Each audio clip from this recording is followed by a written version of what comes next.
Parte 1. Dissipando a neblina. Capítulo 2. Quantas vontades existem? Vede prudentemente como andais, não como nécios e sim como sábios, remindo o tempo porque os dias são maus. Por esta razão, não vos torneis insensatos, mas procurai compreender qual a vontade do Senhor. Efésios 5, 15 a 17. Diante de tanta confusão no meio evangélico, é justo perguntar: qual é a vontade do Senhor? Se até teólogos e livros sobre o assunto parecem nos confundir mais do que ajudar, precisamos descobrir um norte seguro, um caminho que seja bíblico. Mas o que seria um caminho bíblico? É aí que precisamos do auxílio de teólogos do passado que já se debruçaram longamente sobre este assunto. Evangélicos, em geral, costumam ser bastante ignorantes sobre a história da teologia, e isso nos faz mais vulneráveis a desvios teológicos. Esse conceito de vontade de Deus, apresentado no capítulo 1, tem sido visto por alguns como a visão tradicional. Todavia, um rápido panorama da história da teologia nos mostrará que eles tinham um entendimento muito diferente e mais rebuscado do que esses teólogos modernos. Por isso, precisamos aprender a ler as Escrituras com o auxílio de estudiosos do passado. A primeira coisa que se destaca por meio desse panorama bíblico é que nem sempre a Bíblia apresenta a palavra vontade no mesmo sentido, assim como outras palavras bíblicas. A palavra mundo, por exemplo, pode significar tanto aquilo que é objeto do amor de Deus, como aquilo que é alvo do desprazer de Deus. Assim, também as Escrituras apresentam sentidos diferentes para o conceito de vontade de Deus. Pelo menos desde a Idade Média, os teólogos cristãos compreenderam que a vontade de Deus não poderia ser descrita como uma simples definição, mas como uma série de distinções. Tais distinções podem ser percebidas a partir de uma análise dos termos bíblicos-chave para essa discussão. Veremos primeiramente como a Bíblia apresenta sentidos diferentes para as mesmas palavras, para depois resumirmos como teólogos da história categorizaram essas diferenças. Esse é um capítulo mais denso que irá requerer de você um pouco mais de atenção. Porém, julgo que será recompensador. A razão de estudarmos teologia bíblica e sistemática aqui nesse capítulo é porque entende-se que o estudo teológico é extremamente saudável se feito devidamente. Não é possível compreendermos a vontade de Deus se não conhecermos a Deus, e teologia nada mais é do que conhecimento de Deus. Termos bíblicos. A variedade de termos bíblicos relacionados ao assunto é uma janela para entendermos a diversidade de conceitos embutidos nessas palavras. No Antigo Testamento, o livro de Salmos usa a palavra Ratson, frequentemente para se referir à vontade de Deus, aquilo que traz prazer a Deus. O termo Hepetz também é traduzido em outros lugares por prazer ou interesse. Por outro lado, o termo aramaico Tseba e o hebraico Etza dão a ideia de conselho, propósito, plano. Há verbos importantes para esse assunto como narrar, guiar, dirigir, muito presente no livro de Salmos. Já o Salmo 25, que fala muito de direção, usa um verbo menos comum com esse sentido de guiar, darak. O estudo de palavras, contudo, não nos garante compreender o sentido teológico com o qual ela é usada. Etza, por exemplo, no Salmo 107, versículo 11, é sinônimo de palavra de Deus, mandamentos, enquanto em Isaías 46:10 ela é sinônimo de decretos. Hepetz também pode ser apresentada como aquilo que traz prazer a Deus, 1 Samuel 15:22, ou como sinônimo de determinações, Isaías 46:10. No Novo Testamento, a palavra grega telema é comumente traduzida por vontade, e o verbo telo fala desse querer de Deus. Aqui também os sentidos são variados, às vezes pendendo para as regras de vida, outras vezes para os planos soberanos de Deus. Já o termo bole é consistentemente traduzido por desígnio, propósito, conselho, facilitando assim o sentido de boulema. O Novo Testamento não tem muitas promessas de direção da parte de Deus. O verbo rodegeo aparece poucas vezes em relação ao ato de Deus nos conduzir, guiar. Existe a constatação de que os cristãos são guiados pelo Espírito e de que Deus nos conduz ao arrependimento. O verbo kateutino que aparece apenas 3 vezes no Novo Testamento, se refere 2 vezes à direção divina em caminhos de santidade. E uma vez Paulo se refere de forma mais genérica a Deus dirigir o caminho, provavelmente esperando que a providência divina os levasse até os Tessalonicenses. Porém, tais ideias não são tão abundantes como o conceito de guiar no livro de Salmos, conforme mencionado acima. Além disso, enquanto as afirmações de Salmos costumam apresentar direção para aquilo que é correto, o Novo Testamento não especifica que tipo de direção, mas por ser comum a todo crente, ficamos inclinados a concluir que se trata da mesma direção do Antigo Testamento. Não específica, necessariamente, mas pautada pela palavra.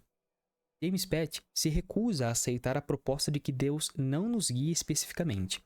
Ele apresenta as histórias do Antigo Testamento, Gênesis 12, 1, 24, Êxodo 13, 21 e 22, a literatura poética e profética, e as une nos textos que demonstram direção após o Pentecostes.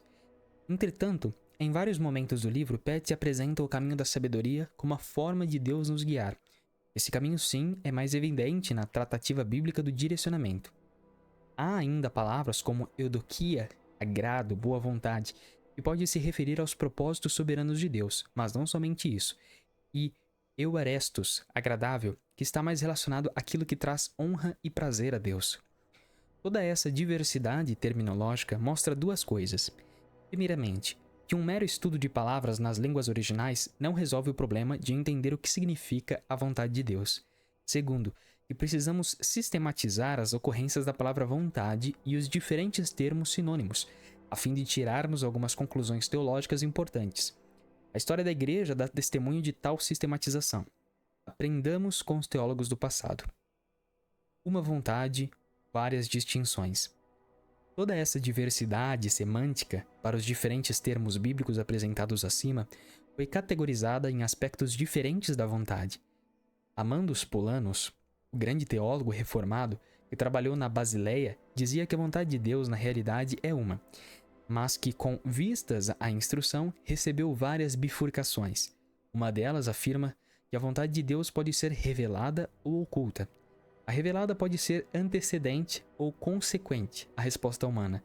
A consequente pode ser legal ou evangélica, a base de como nossas ações são julgadas. Essa, que é apenas uma das bifurcações, é vista por Richard Miller como exemplo de doutrina detalhada, não especulativa. Deixe-me simplificar. É extremamente prático saber que há coisas que Deus nos revela e há outras que Ele não o faz, revelada e oculta. E a sua revelação contém o que Ele espera de nós e o que faz conosco em virtude de nossos atos, antecedente e consequente, de que nossos atos serão julgados conforme estamos sob a lei ou sob a graça, legal e evangélica. Vamos ilustrar tais distinções com uma história bíblica bem conhecida, a do profeta Jonas, revelada e oculta. Deus revelara aos profetas a lei do Senhor, e por isso não seria difícil para Jonas reconhecer o pecado de Nínive, mas Deus ocultou do mesmo o seu propósito de trazer grande redenção àquela cidade. Assim também, Deus nos revela sua palavra, mas oculta de nós quem Ele irá salvar, antecedente e consequente. Deus mostrou ao profeta a tarefa de anunciar o juízo de Deus àquela nação ímpia e depois lhe mostrou as consequências de rejeitar seu chamado. Semelhantemente, Deus nos mostra os mandamentos a serem cumpridos e nos ensina que o não cumprimento dos mesmos acarreta disciplina, legal e evangélica. Deus tratou evangelicamente a Nínive pecadora nos dias de Jonas, porém a mesma cidade foi tratada segundo a dureza da lei nos dias do profeta Naum. Da mesma forma, pessoas remidas são tratadas graciosamente por Deus por estarem em Cristo, muito embora tenham cometido pecados semelhantes aos pecados dos que ainda estão sob a condenação. As distinções feitas no decorrer da história da teologia não são sinônimo de que Deus tenha vontades contrárias. As distinções são feitas com base nos diferentes objetos da vontade, mas a vontade é uma só.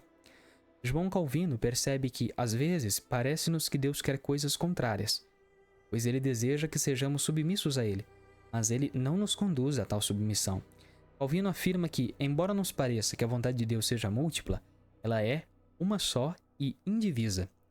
Sua sabedoria o conduz a querer, naquele momento, o que parece ser contrário à sua vontade. Essa aparente contradição de Deus, querer algo que Ele não resolve fazê-lo, pode ser explicada pela distinção vontade de prazer e vontade de propósito. Comentando Mateus 6,10, Calvino escreve: embora a vontade de Deus, vista em si mesma, é uma e simples, ela nos é apresentada nas Escrituras de duas formas. É dito que a vontade de Deus é feita quando ele executa o conselho secreto de sua providência. Mas aqui nós somos ordenados a orar para que, em outro sentido, a sua vontade seja feita, isso é, que todas as criaturas possam obedecê-lo. Calvino percebe que, embora as Escrituras falem da vontade de Deus como sendo um soberano plano cumprido, há momentos que a vontade de Deus é sinônima dos mandamentos divinos, que nem sempre são cumpridos. Aparentemente, duas vontades, uma cumprida e outra não. Teólogos reformados que trabalharam após Calvino exploraram ainda mais as diferentes facetas da mesma vontade. Eles entendiam que, às vezes, a vontade de Deus combinava com a vontade humana, como quando o desejo rebelde de um filho que quer a morte do seu pai combina com o que Deus determina. Exemplo de Absalão. Veja 2 Samuel 12, 11 e 12. Outras vezes, a vontade de Deus não combina com a vontade humana, como quando um filho piedoso roga para seu pai não morra, mas Deus não o atende. O segundo exemplo ilustra como nem sempre o que é nobre, honroso e agrada a Deus está nos planos de Deus. Em outras palavras, nem sempre o que Deus quer, uma atitude piedosa, é o que Deus quer, planos e propósitos divinos. Um exemplo usado repetidas vezes pelos teólogos reformados do século XVII é o de Abraão. Em Gênesis 22, Deus pediu que imolasse o seu filho Isaque, mas não permitiu que o menino fosse imolado. Ele ordenou que Abraão provasse sua obediência, oferecendo o seu filho, mas Deus planejou que tal sacrifício não fosse consumado. Embora esses dois atos da vontade divina sejam diferentes, a minha vontade é que Abraão ofereça o seu filho, e a minha vontade é que o menino não morra. Eles não são contrários, pois ambos são verdadeiros. Sendo assim, Francis Turretini afirma que Deus, sem contradição, quis que Isaque fosse oferecido e que não fosse oferecido. Semelhantemente, o fato de Deus manifestar o seu prazer em salvar todo o homem por intermédio da fé não está em contradição com o decreto de não salvar a humanidade toda. São vontades diferentes, por assim dizer. Turretin explica: a primeira indica o que é agradável a Deus, o que ele determinou impor ao homem para a obtenção da salvação, mas a segunda, o que Deus mesmo decretou fazer. Mas estas duas não entram em contradição. Querer chamar a fé e a salvação, contudo negar-se a dar essa fé e salvação. Querer, ordenar que o homem creia, e negar, decretar não conceder-lhe fé para que possa crer. Quem deseja é um só, e ele não pode querer coisas contrárias. Sua vontade difere com respeito ao objeto, preceitos, decretos. Mas Deus não estabelece preceitos contraditórios, não matarás e matarás, ou faz planos que se excluam, salvar e não salvar a mesma pessoa. As distinções servem apenas para esclarecer como o objeto daquilo que Deus quer, isto é, da sua vontade, pode ser diferente. A ortodoxia reformada, período de solidificação da teologia reformada após a reforma protestante, passou a esclarecer a vontade de Deus com distinções precisas. Miller resume as distinções em pares de palavras, algumas das quais vêm desde a era medieval. A vontade do beneplácito aponta para o bem que Deus realiza soberanamente, enquanto a vontade de sinal sinaliza o que Deus quer do homem. A vontade absoluta determina o que deve acontecer sem qualquer condição, enquanto a vontade condicional estabelece, por exemplo, a fé como condição para a salvação.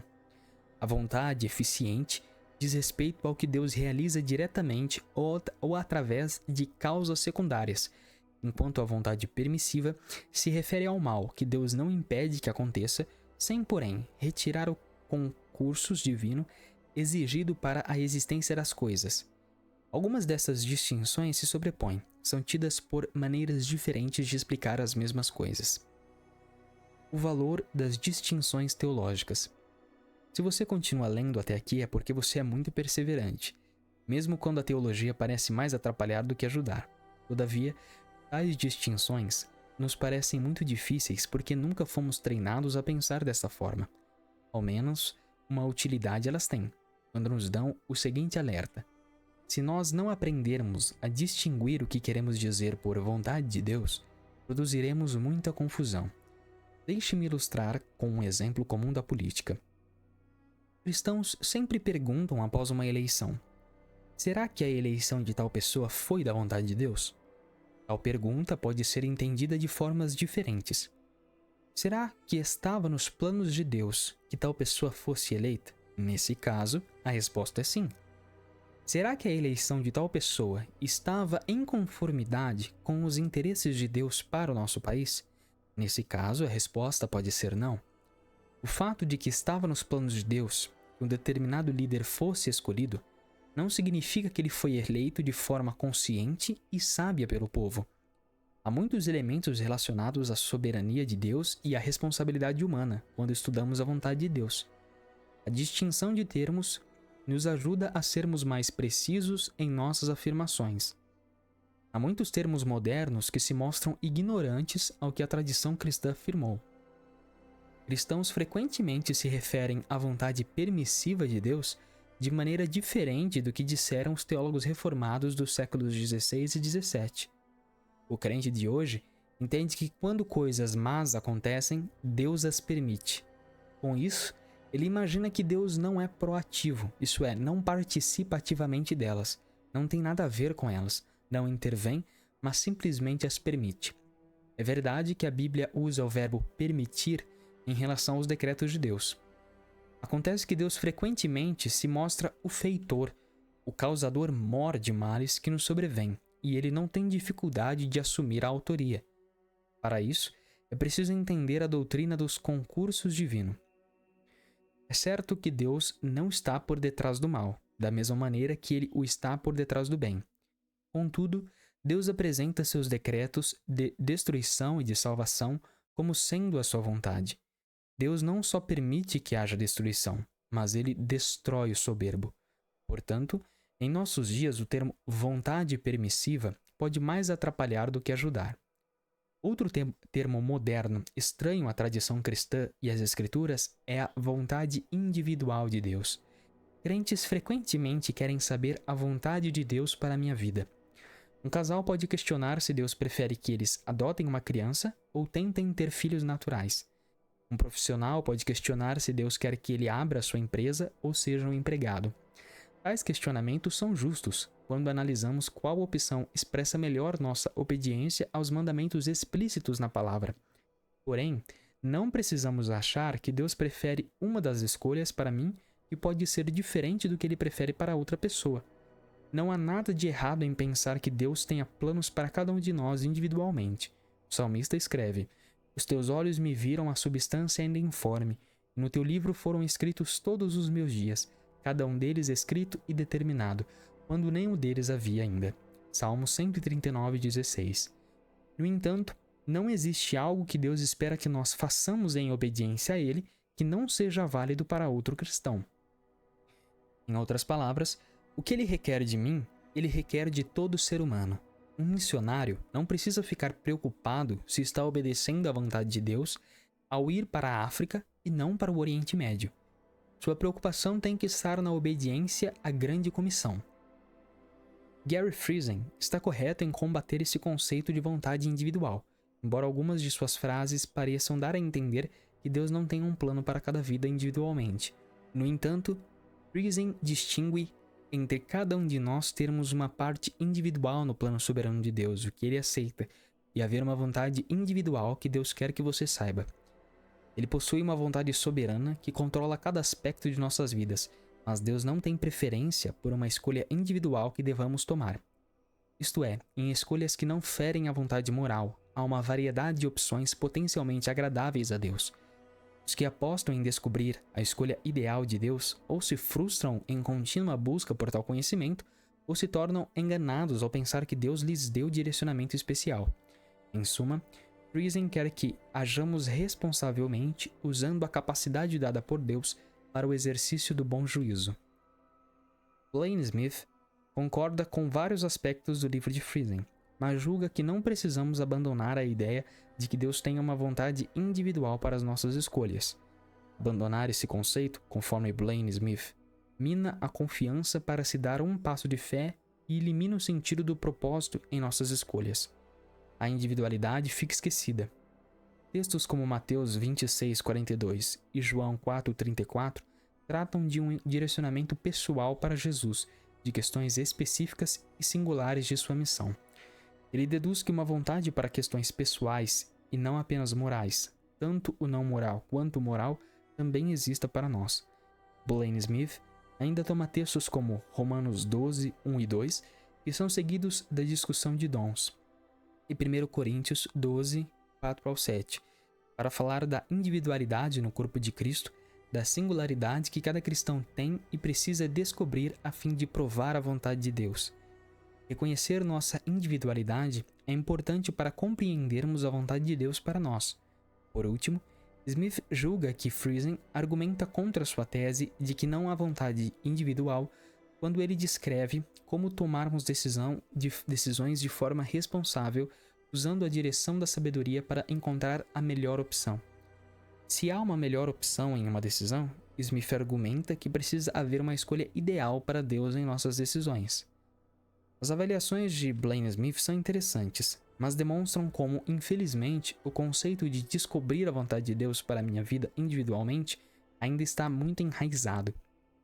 Primeiramente, vale destacar que a vontade preceptiva não anula nossa individualidade.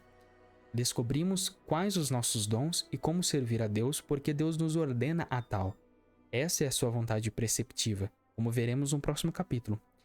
É claro que somos diferentes partes de um corpo, mas a vontade de Deus é única para todos nós, que sirvamos uns aos outros, cada um conforme o dom que recebeu. Em segundo lugar, quanto à melhor opção, entendemos que a sabedoria permite pensarmos os prós e os contras de cada situação e escolhermos o que nos parece mais sensato. Porém, alguns optam pelo mais seguro, outros pelo mais ousado, na hora de abrir um negócio. Não há razões para deduzirmos que um agrada a Deus e outro não.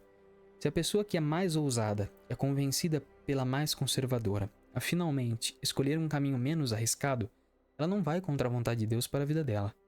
A definição de Blaine Smith mais confunde do que ajuda. Por último, os textos referentes à missão de Jesus eram conhecidos do Salvador. Ele sabia os detalhes de sua missão. Não podemos traçar o paralelo com especificidades de nossa missão que não conhecemos, que não nos foram reveladas. Sabemos o traçado geral de nossa missão como discípulos de Cristo, mas os detalhes são descobertos à medida que tomamos decisões sábias e responsavelmente.